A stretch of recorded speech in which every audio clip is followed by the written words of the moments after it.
आज की खास मुलाकात में हमारे साथ मौजूद है नेशनल कॉन्फ्रेंस सीनियर नेता तनवीर हुसैन बापजादा जी। सर, स्वागत है आपका न्यूज़ सर इंडिया में। शुक्रिया सर।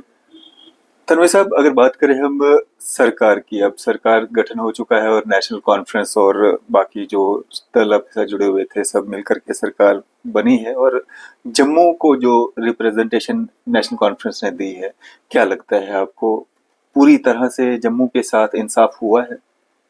देखो जी, आपके माध्यम से मैं जम्मू वासियों को मुबारक देना चाहता हूं सबसे पहले, और उसके बाद नेशनल कॉन्फ्रेंस की लीडरशिप को, जो कि उमर साहब ने इतना बड़ा फैसला लिया कि सबसे पहले अपने पास 2 कैबिनेटें रखी और ज़्यादा से ज़्यादा जम्मू को दे दिया। एक डिप्टी चीफ मिनिस्टर दिया, 2 कैबिनेट दे दी।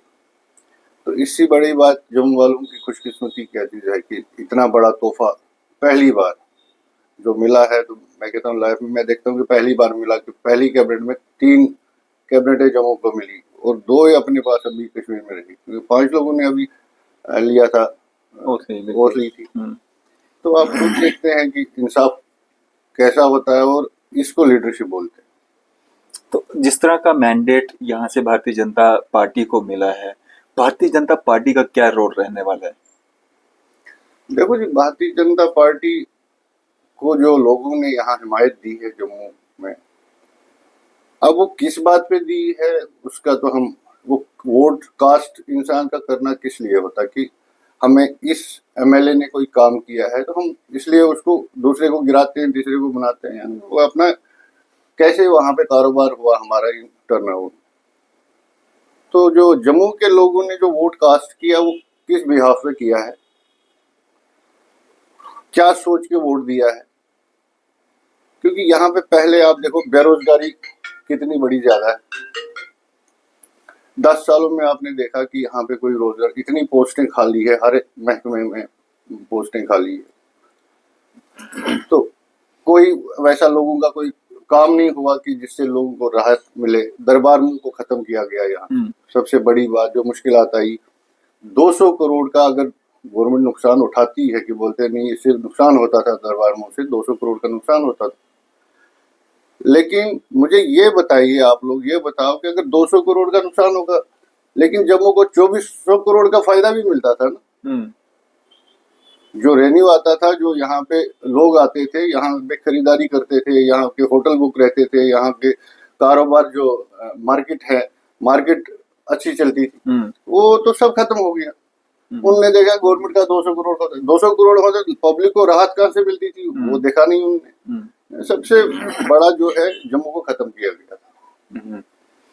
तो अगर इसके साथ ही हम बात करें, जिस तरह से अब उम्मीदें जम्मू के लोग भी ये लगा रहे हैं कि दरबार मूव शुरू हो जाएगा, 12 सिलेंडर जो है वो मिलना शुरू हो जाएंगे, फ्री जो 200 यूनिट बिजली की बात कही गई थी वो अब मिलना शुरू हो जाएगी, 1 लाख नौकरियों की बात की गई है वो जो है यूथ को मिलना शुरू हो जाएंगी, वो कब से स्टार्ट हो जाएगा? ये जो चीज है मैनिफेस्टो में नेशनल कॉन्फ्रेंस का है, वो इसको पूरा करेगी। अभी सरकार बनी है, अभी अपनी कुर्सियां जब संभालेंगे दरबार चलेगा। ये ऐसा ऐसा सब जो वादे किए हैं ये पूरे हो जाएंगे, इसकी कोई फिक्र करने की लोगों को जरूरत नहीं है। तो भारतीय जनता पार्टी का जो एक मंशूर चला था इलेक्शन दौरान की डोगरा सीएम होगा, हिंदू सीएम होगा, एक मनोकामना मेरे को लगता है कि पूरी हुई उनकी। चलो सीएम ना सही, लेकिन डोगरा जो है डिप्टी सीएम जरूर नेशनल कॉन्फ्रेंस ने दिया है जम्मू को। देखो ये भाजपा जो है वो एक झूठा नारा दे के लोगों को बेवकूफ बना के वोट ले रही है। मुझे ये बताए भाजपा के लोग, एक पॉलिटिकल पार्टी है, सेंटर की पार्टी है, उन्होंने जम्मू में किसके लिए क्या काम किया वो बता दिए, वो गिना दे हमें। कोई भी एक काम हमें गिना, ये किया हमने, वो किया हमने। वो तो बहुत सारे काम गिनाते हैं। तो कोई काम प्रैक्टिकल हो ना, हम भी बोलेंगे हमने वो किया, वो तो लोगों को पता है। सबसे बड़ा काम तो उन्होंने किया 370-35 से तोड़ दिया। तो वही वो काम। दूसरा काम किया स्टेट तोड़ दी, 2 यूनिट टेरिटरीज बना दी। तीसरा काम किया आतंकवाद खत्म किया। चौथा काम किया पत्थरबाजी खत्म हो गई। 5वां काम किया टूरिज्म इतना मतलब बढ़ा है कश्मीर की। अगर हम बात करें smart city Jammu, smart city Kashmir. देखो टूरिज्म पहले भी बढ़ा हुआ था, ये पहली बार बढ़ा नहीं, या पहली बार यात्री इधर आई नहीं। ये जब से जम्मू कश्मीर बना है तब से यात्री आती है और अच्छी तरह आती है, अच्छा रेवेन्यू भी आता है। श्राइन बोर्ड को भी आता है। तो ये कहने की बात है, अब हो रहा है ये हिंदुस्तान के बाहर स्टेटों में अपना वो बोलते हैं, वो गिनते हैं, वो तस्वीर जो माला फिरते हैं वो बाहर ऐसा करते हैं। लेकिन जम्मू कश्मीर के लोगों से कोई पूछे ना, उनसे पूछे कि यहाँ पे क्या हुआ, जो यहाँ पे था वो सब ले गए। आप ये को हम देहात एरिया में जब जाते हैं कहीं पे देखते हैं स्कूल वहां पे अपग्रेड नहीं हुए। तो काम किया तो किया, क्या किया? इससे नारे देने से लोगों को गुमराह करके वो अब ये होगा, अब ये होगा, हिंदू मुस्लिम, मुसलमान हिंदू, वो करके वोट को बटोरने, और ये साबित कर दिया यहाँ के हिंदू मुसलमान सिख ईसाई ने कि जम्मू कश्मीर एक भाईचारा है। बड़ी कोशिशें की कि यहाँ पे फसाद हो, यहाँ पे लड़ाई उठे, लेकिन लोग समझ गए ये कुर्सी की लड़ाई है, आपस में लड़ाना इनका ये मुद्दा है। तो हमारा जो भाईचारा, हमारी दीवारें एक छत के साथ है, तो यहाँ पे एक भाईचारा कायम रहा। ये मुनि ऋषियों की एक धरती है, यहाँ पे ये बिगड़ेगा नहीं। कहीं कोई भी कैसी भी कोशिश करे ये कभी बिगड़ने वाला नहीं है। जम्मू कश्मीर ऐसे ही फूलेगा फलेगा। सिर्फ ये है कि इन्हीं शरारती तत्वों से जो हमारे यूथ जो बेरोजगार हुई है, यहाँ के प्रोजेक्ट जो चल रहे हैं, हमारी चिनाब वैली में 5 प्रोजेक्ट हैं। मुझे बताओ, मेरे जम्मू कश्मीर का यूथ कहीं पे एडजस्ट नहीं है। वही लोग एडजस्ट है, सिलेक्टिव लोग हैं। देखो, एक लीडर को ये नहीं सोचना चाहिए ये किस पार्टी का वर्कर है, क्योंकि एक लीडर जब बनाता है उसको एक ही नजर सब पे रखनी। जैसे हमारे उमर साहब ने बराबर नजर रखी, उसने साबित कर दिया है कि एक सियासतदान को कभी उस नजरिया से अवाम को ना देखो कि उसने वोट किसको दिया, ये देखो वो कैसे उसका घर चलेगा, उसका रोजगार कैसे चलेगा। ये एक लीडर की एक खासियत होती है, वो हमारी लीडरशिप में है। हम मुबारक करते हैं फिर उनको जो उन्होंने फैसला लिया है, बहुत कारकर्दगी का फैसला है। और हमारे फारूक साहब जो हैं वो पूरी कमान संभाले हुए हैं इंशाल्लाह। तनवीर साहब, अगर हम बात करें किश्तवाड़ सीट की, तो नेशनल कॉन्फ्रेंस ने सजाद किशलू साहब ने वहाँ से 581 वोट से जो है वहाँ वो सीट को हारा है। क्या कारण मानते हैं, क्यों, कहाँ पे कमियां रहेगी जो वो सीट हारे हैं?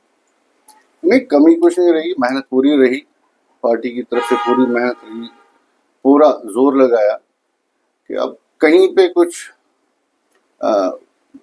ये तो ऊपर वाला जानता है कैसे गड़बड़ होगी। हमारी कोई ये नहीं थी कि वो सीट हम हार सकते हैं, वो जीती जागी सीट थी। यानी दोनों सीटों पे हमारा था कि ये दोनों सीट निकल सकती है, पार्डर भी।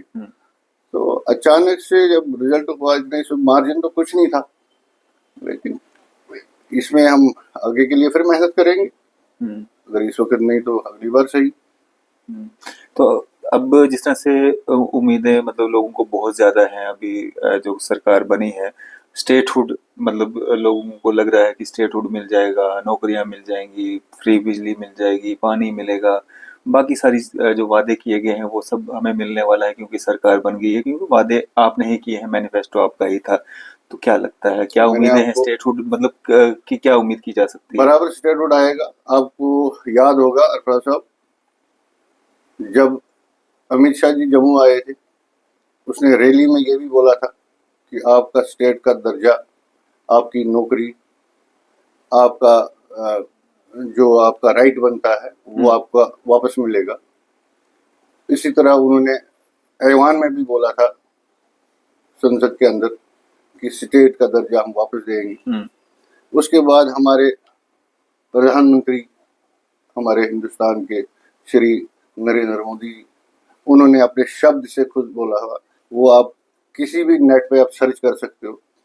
अगर ये बात भी वो न माने कि हमने बोला ही नहीं, तो हमारा ये है कि कल हमारे उमर साहब ने अपनी कैबिनेट में पास कर दिया है कि स्टेटहुड के लिए हम पहली लड़ाई जो लड़ेंगे। उन्होंने पास भी कर दिया अपना प्रस्ताव।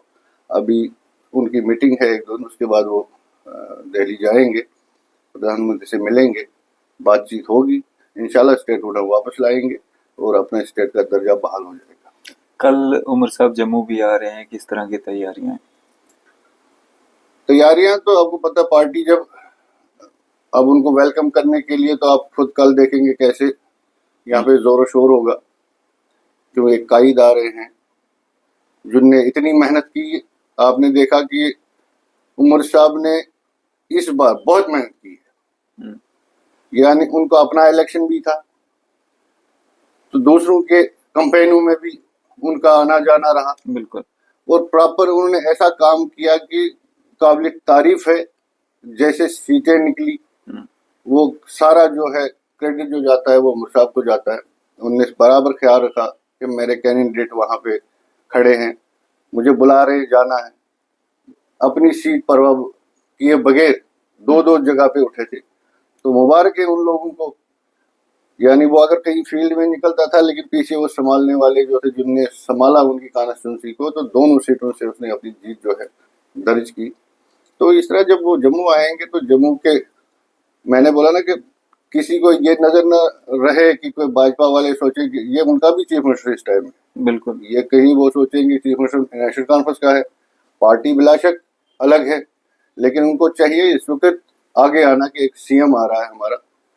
तो इस तरह से अगर मिल के काम करेंगे आगे जम्मू कश्मीर को और अच्छा बनेगा। तनवीर साहब, एक अफवाह बड़ी जोरों शोरों से जो है वो घूम रही है कि डिप्टी स्पीकर जो है वो भारतीय जनता पार्टी का आप लेने वाले हैं, इसमें कितनी सच्चाई है? अभी तो ऐसा कुछ नहीं है, अभी तो अफवाह लोगों ने खुद ही बनाने होते हैं। कोई सीएम भी बना सकता है, कोई डिप्टी सीएम भी बनाएगा, ये पार्टी का फैसला है। लीडरशिप इसमें क्या सोचती है, उनको अच्छा लगता है कि चाहिए, अगर जरूरत हो तो ले जाएगी, नहीं होगी जरूरत तो नहीं ले जाएगी। इसमें कोई ये नहीं है कि दोहराई जबरदस्ती कोई सोशल मीडिया पे डाल रहे हैं ये होगा वो होगा, इससे ये गलत बात है। तनवीर साहब, जहाँ एक तरफ जम्मू कश्मीर का बच्चा बच्चा ये चाहता है कि स्टेटहुड का दर्जा मिले, वहीं भारतीय जनता पार्टी के एक नेता ऐसे हैं जुल्फकार अली चौधरी साहब जो हारे हैं अपनी सीट से। उनका ये कहना है कि रजौरी पुंछ को जो है यूटी में तब्दील कर दिया जाए, अलग से एक यूटी जो है वो बनाई जाए। अभी मुझे ये बताओ वो हारे कि जीते? अभी हारे। तो इसीलिए बोल रहे हैं कि मुझे अलग से चाहिए। देखो, जिस बंदे की ताकत नहीं होती है मुकाबला करने की, हम्म, उसके अंदर खाली अल्फाज ही होते हैं, वो मुंह से बोल सकता है। मुझे बताओ, जब हम तो ये पछता रहे हैं लद्दाख ले उधर क्यों यूटी बनी है, हम्म, कि ये गुलदस्ता था 3 जगह, जम्मू कश्मीर ले लद्दाख बोलने में भी बड़ा अच्छा लगता था। बिल्कुल। इस वक्त जम्मू कश्मीर रहा, लेकिन इस वक्त भी देखो वही वहाँ को क्या नाम है उनका, किंग जो क्या नाम है जो वहाँ पे अभी है दिल्ली में जो प्रोटेस्ट कर रहे हैं, बिल्कुल प्रोटेस्ट वहाँ कर के, रहे हैं, बिल्कुल। वो मांग अपनी कर रहे हैं।